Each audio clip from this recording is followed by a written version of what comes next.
good morning Telangana నేను సింధూర ఇక అప్డేట్స్ చూసే ముందు హెడ్లైన్స్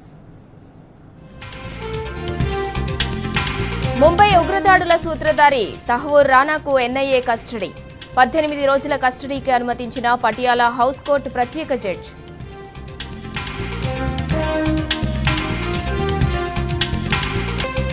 తెలంగాణ రాష్ట్రంలో రాజ్యాంగం అమలవుతున్నదా హెచ్సియు ఘటనపై క్రిమినల్ కేసులు పెట్టాలన్న కేంద్ర సాధికార కమిటీ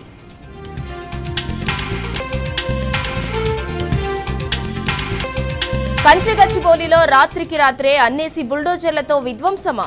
అటవీ రక్షణ చట్టాలు తెలుసా అని అధికారులను ప్రశ్నించిన కమిటీ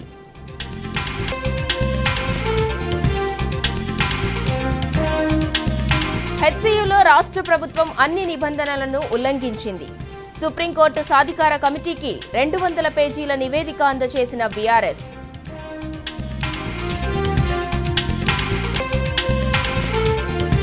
సిరిసిల్ల అప్పారెల్ పార్కులో ఉత్పత్తికి సిద్ధమైన మరో వస్త్ర పరిశ్రమ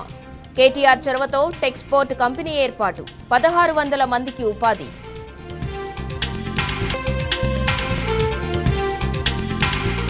చైనా ఉత్పత్తులపై సుంకాలు ఏకంగా 145% పెంచిన ట్రంప్ అమెరికా ఉత్పత్తులపై 84% సుంకం విధించిన డ్రాగన్ కంట్రీ